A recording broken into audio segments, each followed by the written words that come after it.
Good evening. मैं अमन sir आप सबका आपके अपने चैनल इंग्लिश फाउंडेशन कोर्स में एक बार पुनः स्वागत करता हूं। दोस्तों, आज की ये क्लास डिस्ट्रीब्यूटिव एडजेक्टिव पर आधारित होगी और डिस्ट्रीब्यूटिव एडजेक्टिव के एक एक पहलू को हम कायदे से समझने की कोशिश करेंगे। तो इससे पहले कि मैं आज की क्लास स्टार्ट करूं, कॉपी पेन के साथ आप लोग रेडी हो जाइए।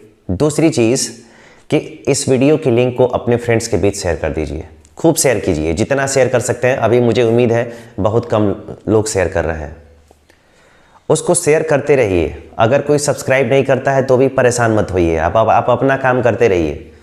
हर एक चीज़ को पहचानने में वक्त लगता है, उसको पहचान बनाने में वक्त लगता है। आपकी भी अपनी पहचान बनेगी, उसमें भी समय लगेगा। तो परेशान नहीं होना चाहिए, बस सिंगल माइंडेड होकर काम करना चाहिए। तो चलिए डिस्ट्रीब्यूटिव एडजेक्टिव का कॉन्सेप्ट शुरू करें। उससे पहले मैं आपको कुछ चीज़ें बता दूं।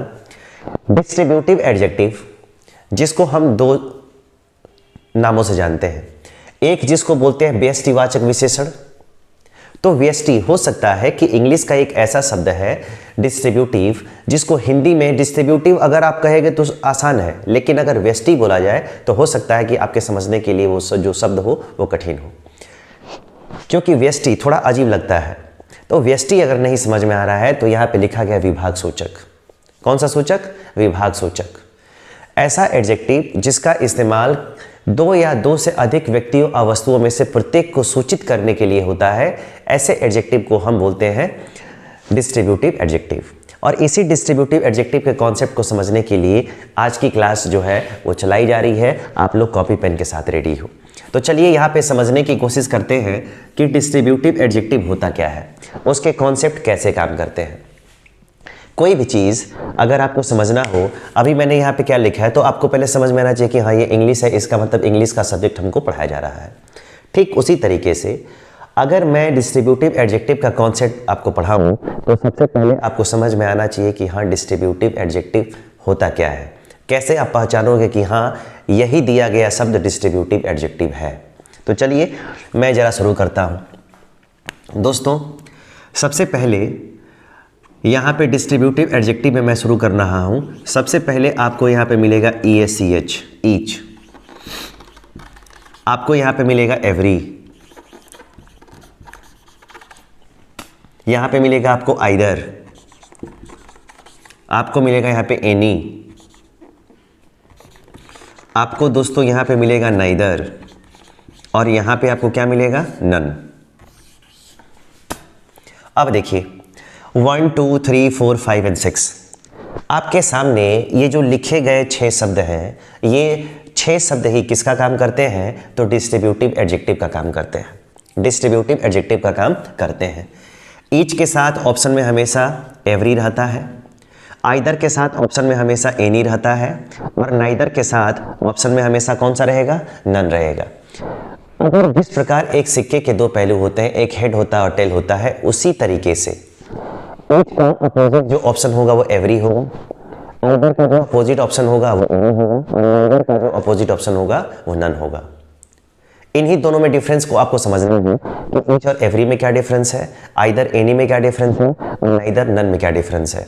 इन सारे चीज़ों को एक एक करके मैं सीधे सीधे पढ़ा रहा हूँ, आप लोग उसको ध्यान से देखिए और समझिए। अगर यहाँ पे 6 लोग हो गए तो इसका जो पहला कॉन्सेप्ट है वो क्या है? तो ज़रा पहला कॉन्सेप्ट समझ लीजिए कि इसके बाद आने वाला जो भी नाउन होगा वो आप समझ लो कि ज़िंदगी भर सिंगुलर नाउन ही होगा। इसके बाद जितने भी नाउन्स आएंगे वो सारे के सारे सिंगुलर फॉर्म में होंगे। ये 6 लोग आपको ज़िंदगी में जहाँ पे दिख जाएंगे, अगर इसके ठीक बाद अगर किसी नाउन का प्रयोग होता है तो वो नाउन ज़िंदगी भर सिंगुलर ही होना चाहिए, वो नाउन कभी प्लूरल नहीं होना चाहिए। अगर सिंगुलर है, अगर नाउन सिंगुलर हो गया तो जो इसके साथ जो ऑक्सिलरी वर्ब आनी है वो ऑक्सिलरी वर्ब भी कैसी होनी चाहिए? वो ऑक्सिलरी वर्ब भी सिंगुलर ही होना चाहिए, सिंगुलर ही होना चाहिए। सिंगुलर ही होना चाहिए। मैं जानबूझ के इस पर प्रेशर दे रहा हूं कि जहां पे ये दिख जाएगा इसका मतलब है कि हर एक स्टेप सिंगुलर होना चाहिए। और अगर हेल्पिंग वर्ब सिंगुलर हो गई तो हेल्पिंग वर्ब के बाद आपको अपना के लिए जो एक इस्तेमाल करने के लिए आएगा वो वहाँ पे क्या करोगे, यानी जो पॉजेसिव केस इस्तेमाल करोगे आप क्या करने वाले हो, तो ज़रा यहाँ पे ध्यान दो। अगर सपोज करो कि यहाँ पे आने वाला नाउन सिंगुलर तो है, लेकिन सिंगुलर होते हुए भी अगर वो मैस्कुलिन जेंडर है, जैसे मान लो कि ईच बॉय आ गया, तो यहाँ पे जो अपना के लिए आएगा वो अपना के लिए क्या आएगा, हीज आएगा, क्योंकि वो क्या रहेगा, मेल रहेगा। अगर मान लो कि यहाँ पे आ गया ईच एवरी आइदर नाइदर, अगर यहाँ पे कोई गर्ल आ गई, लड़की आ गई, तो उस लड़की के लिए आपको यहाँ पे क्या करना होगा, हर, क्योंकि लड़की क्या होती है, फीमेल होती है। अगर यहाँ पे मान लो कि स्टूडेंट आ गया, तो स्टूडेंट तो लड़का लड़की दोनों होगा। तो जब ऐसा कॉमन नाउन आ जाए तो आपको किसको प्रीफर करना है, हिज को प्रीफर करना है, हर को कभी प्रीफर करने की ज़रूरत नहीं है। तीसरी चीज़, अगर मान लो कि यहाँ पे कोई ईच बुक आ गया, एवरी बुक आ गया, एवरी फैन आ गया, आइदर बुक आ गया, अगर यहाँ पे कोई न्यूट्रल जेंडर है तो अपना के लिए आपको किसका इस्तेमाल करना है, आपको यहाँ पे इस्तेमाल करना है इट्स का। तो पॉजेसिव केस का इस्तेमाल आप इसके अनुसार नहीं बल्कि यहाँ पे आने वाले जेंडर के हिसाब से करेंगे। यहाँ पे आने वाला जैसा जेंडर होगा वैसा ही आपको हेल्पिंग वर्ब पॉजेसिव केस क्या करना होगा, इस्तेमाल करना होगा। ठीक है, तो चलो एक एक करके, एक कॉन्सेप्ट तो हो गया, लेकिन अभी एक और कॉन्सेप्ट बाकी है जो बहुत ही इंपॉर्टेंट है, जो बहुत ही इंपॉर्टेंट है। अब ज़रा मैं यहाँ पे बात करने जा रहा हूँ स्पेशली नाइदर और नन पे। दोस्तों यहाँ पे पहले मैं एक बार और लिखना चाहूँगा, हो सकता है कि आप लोग गलती कर दें, तो यहाँ पे मैं लिखा हूँ नाइदर और यहाँ पे क्या लिखा हूँ, NONE, नन। अगर इन दोनों के बारे में अगर आप बात करते हो कभी भी, तो ये दोनों निगेटिव होते हैं। ये दोनों कैसे होते हैं, ये दोनों नकारात्मक होते हैं। जिस वाक्य में और ध्यान से समझिए, जिस वाक्य में आप नाइदर और नन का प्रयोग करेंगे, नाइदर और नन के साथ, नाइदर और नन के साथ आप नो का इस्तेमाल कभी नहीं कर सकते हैं। आप यहाँ पे NOT, नॉट का इस्तेमाल कभी नहीं कर सकते हैं, और आप यहाँ पे नेवर का इस्तेमाल कभी नहीं कर सकते हैं। जिस वाक्य में नाइदर और नन का प्रयोग होगा उस वाक्य में कभी भी आपको बोलकर नो, नॉट और नेवर का इस्तेमाल नहीं करना है। क्यों नहीं करना है, क्योंकि ये खुद ही निगेटिव है, आपको अलग से इसको निगेटिव बनाने की कोई ज़रूरत नहीं है। दोस्तों जितने भी मेरे स्टूडेंट्स, जितने भी मेरे दोस्त बाद में जुड़ रहे हैं, मैं उनको एक बार क्विक रिकवर कराना चाहता हूँ, और जितने लोग अभी देख रहे हैं शुरुआत से, मैं उनको चाहूँगा कि एक बार और ध्यान से देख लें, ताकि जो कॉन्सेप्ट है वो एक बार और से रिपीट हो जाए। आज आपका टॉपिक है डिस्ट्रीब्यूटिव एडजेक्टिव, जिसको हिंदी में व्यष्टिवाचक, विशेषण या विभाग सूचक कहते हैं। क्यों कहते हैं, क्योंकि इनका प्रयोग दो या अधिक व्यक्तियों और वस्तु में से प्रत्येक को सूचित करने के लिए, प्रत्येक को बताने के लिए होता है। इनकी संख्या कितनी होती है, तो इनकी संख्या 6 होती है। कौन कौन सी, तो सबसे पहले ईच और एवरी आ गया, आइदर एनी आ गया, नाइदर और नन आ गया। इन दोनों को मैंने प्लूरल में रखा है, क्योंकि ईच एवरी के साथ पढ़ेंगे आप, आइदर एनी के साथ पढ़ेंगे और नाइदर नन के साथ पढ़ेंगे। जब मैं एग्जांपल्स बताऊंगा तब आपको समझ में आएगा। जितने सारे लोग, तो 6 लोग हैं, इन 6 लोगों के बाद आने वाला अगर कोई नाउन होगा तो नाउन लाइफ टाइम किस फॉर्म में होगा, सिंगुलर फॉर्म में होगा। और अगर वो सिंगुलर फॉर्म में होगा, तो आने वाली जो भी हेल्पिंग वर्ब होगी उनके साथ वो कभी ज़िंदगी में प्लूरल नहीं हो सकती है।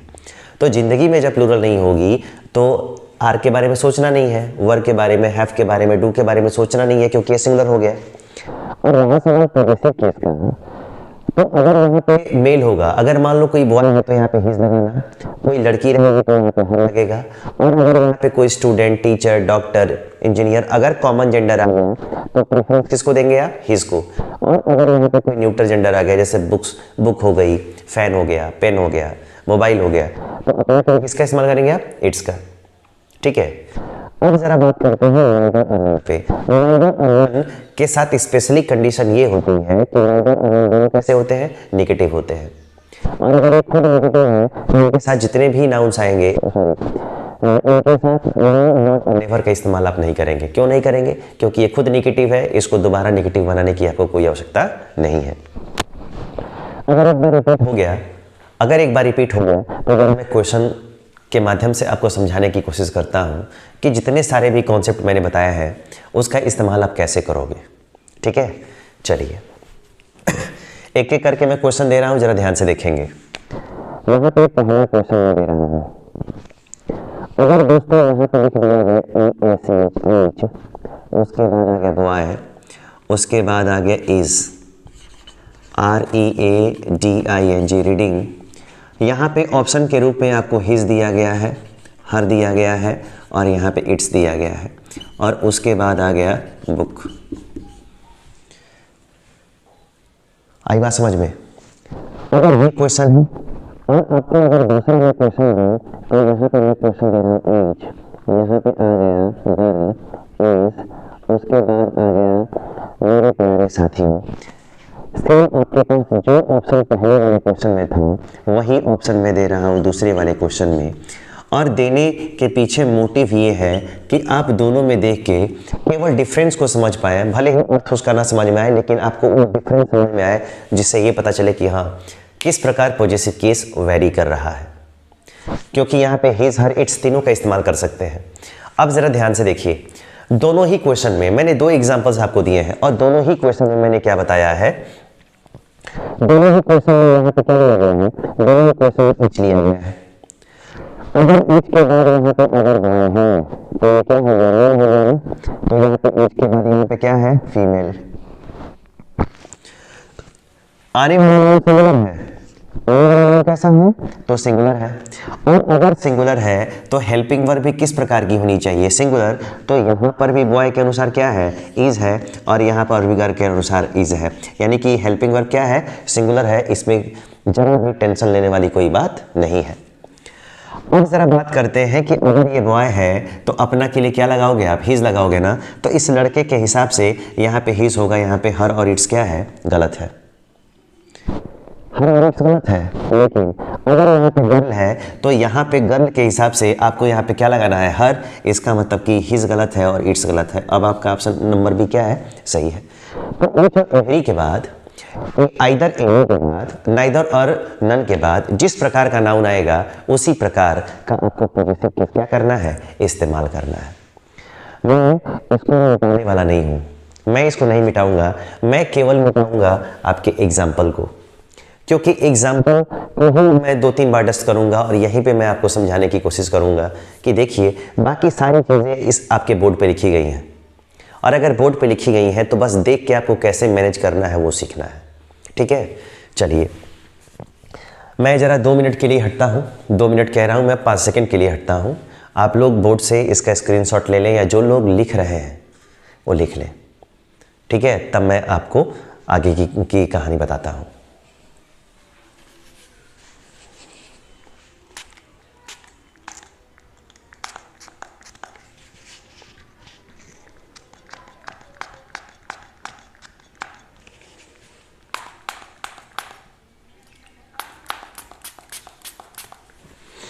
चलिए, अगर ये हो गया है तो ज़रा अब मैं यह इसको मिटाता हूँ।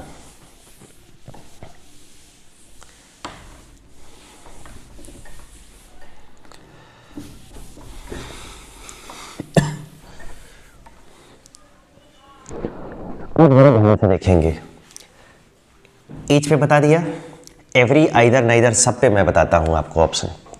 अगर दोस्तों यहाँ पे क्वेश्चन में लिख देता हूँ, ये तीसरा है। अगर आइदर ईच हो गया तो मैं जरा भर देता हूँ एवरी, और उसके बाद आ गया STUDENT, एवरी स्टूडेंट, उसके बाद आ गया हैज, यहाँ पे आ गया डन, और उसके बाद आ गया ड्यूटी।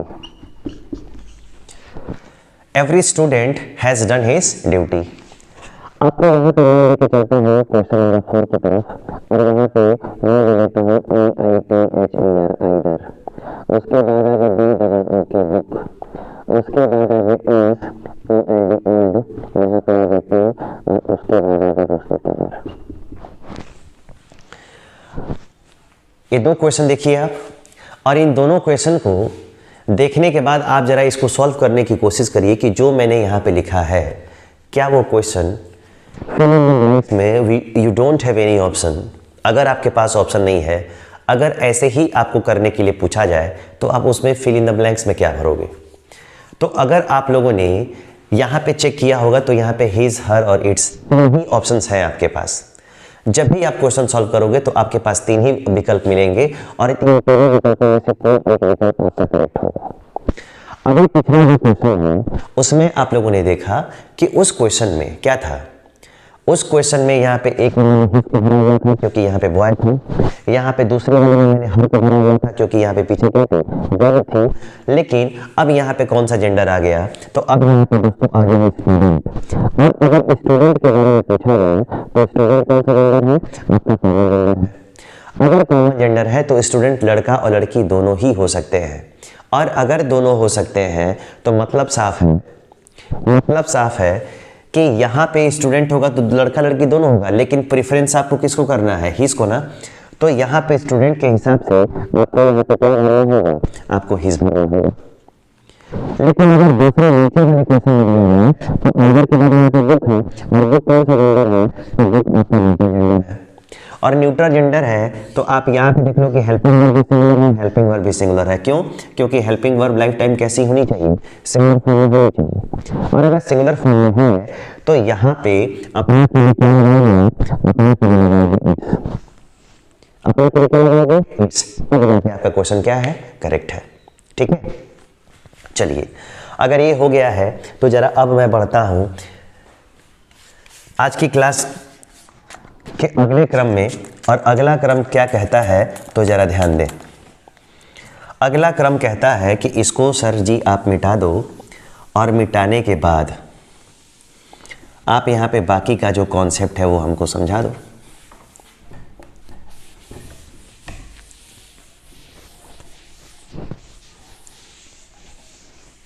अब देखो जरा, से देखने की जरूरत है। जितना सारा कॉन्सेप्ट है सब इसी पे है, इसके आधार पे आपको एक एक करके क्वेश्चन कर लेना है। अगर मैं दोस्तों लेता हूं यहाँ पे क्वेश्चन नंबर, यहाँ पे आ गया 5, यहाँ पे आ गया उसके यहाँ पे आ गया नॉट, उसके बाद आ गया दोस्तों रीडिंग, और यहाँ पे आ गया हिज, और उसके बाद आ गया बुक। ये क्वेश्चन आप लोग के स्क्रीन के सामने है और आप देख सकते हैं तो कैसे कर रहे हैं। जो भी कॉन्सेप्ट है तो दोस्तों मैंने क्वेश्चन बता दिया है, बस आपको चेक करके करना है कि दिए गए सेंटेंस में क्या कहीं कोई एरर पार्ट है, और अगर एरर पार्ट है तो अगर उस पार्ट को आप ढूंढिए। और अगर यहाँ पे क्वेश्चन होगा उसके बाद होगा उसके बाद होगा यहाँ पे होगा क्वेश्चन के लिए दे रही है दो आसान, और दो आसान देने के पीछे रीजन ये है कि आप उसको आसान क्वेश्चन को कैसे सॉल्व कर पाते हो, ये भी मुझे जानना जरूरी है कि जो मैं बता रहा हूँ वो आपको आ रहा है कि नहीं, वो समझ में आ रहा है कि नहीं। अब जरा आप देख के जरा बताने की कोशिश करिए कि आपको इसमें से दिया गया कोई भी ऑप्शन में मैंने दिया ही नहीं कुछ, आपको ये बताना है कि जो दिया गया सेंटेंस है क्या उस सेंटेंस में किसी पार्ट में कोई भी खराबी है। कहीं कोई हिस्सा देख लीजिए सेंटेंस का जिसको देखने से आपको ये लग रहा हो कि हाँ यहाँ पे सर गलत है। दोस्तों यहाँ पे अगर बात करो और यहाँ पे बात करो, किसके बारे में बात करूँ? नाइदर और नन। ये आप दोनों को पता है कि ये दोनों के दोनों कैसे होते हैं? नेगेटिव होते हैं। इनके साथ नो का, नॉट का और नेवर का, इनमें से किसी का प्रयोग नहीं होने वाला है। अगर यहाँ पे नाइदर आ गया तो नाइदर के साथ यहाँ पे गर्ल है और नन के साथ यहाँ पे क्या है? गर्ल है। अगर ये मेल है तो यह क्या है? फीमेल है। अगर मेल है तो हेल्पिंग वर्ब जिंदगी भर सिंगुलर रहने वाली है तो यहाँ पे हेल्पिंग वर्ब सिंगुलर आ गया है, कोई दिक्कत नहीं है। अगर लड़का है तो लड़के के लिए हिज का प्रयोग कर लिया है, और अगर लड़की है तो उसके लिए हर का प्रयोग कर लिया है ना। तो फिर खराबी कहाँ है? तो जितने भी लोग देख रहे हैं मैं उनको बता दूं कि नाइदर और नन दोस्तों कैसे होते हैं? नेगेटिव होते हैं ना। और नेगेटिव होते हैं तो इनको नो, नॉट, नेवर में से किसी एक शब्द की कोई जरूरत नहीं है। इसका मतलब है कि यहाँ वाला नॉट और यहाँ वाला नॉट दोनों को क्या करेंगे? हम हटा देंगे। अब आपका क्वेश्चन क्या है? सही है। दोस्तों ये डिस्ट्रीब्यूटिव जो एडजेक्टिव है वो बहुत ही अच्छा एडजेक्टिव है और बड़ा ही आसान है, वो बड़ा ही आसान है। समझ रहे हैं आप? एक चीज़ और जो सबसे बड़ी चीज़ है मैं आपको बताना चाहूँगा, उसको कहीं आप लोग दिमाग में बैठा लें, उसको कहीं आप लोग दिमाग में बैठा लें कि क्या करना है हमको। एक कॉन्सेप्ट आपको और मैं बता दूं जिसको आप लोग ध्यान में रखेंगे। क्या है, आज की क्लास अब अपने अंतिम पड़ाव में है। आपको एक बहुत ही बेहतरीन फार्मूला बता दूं दोस्तों। अगर मान लीजिए कि कोई बोलता है कि अगर एवरी आएगा तो एवरी के बाद ओ एफ ऑफ का प्रयोग नहीं होता है। एवरी के बाद कभी भी ऑफ का इस्तेमाल नहीं होता है। क्यों नहीं होता है? क्योंकि बाकी सारे लोग एडजेक्टिव और एडवर्ब, एडजेक्टिव और प्रोनाउन दोनों होते हैं। वो डिस्ट्रीब्यूटिव एडजेक्टिव भी होते हैं, डिस्ट्रीब्यूटिव प्रोनाउन भी होते हैं। तो जब प्रोनाउन का काम करेगा तो ऑफ का प्रयोग होगा और आने वाले नाउन्स प्लूरल हो जाएंगे।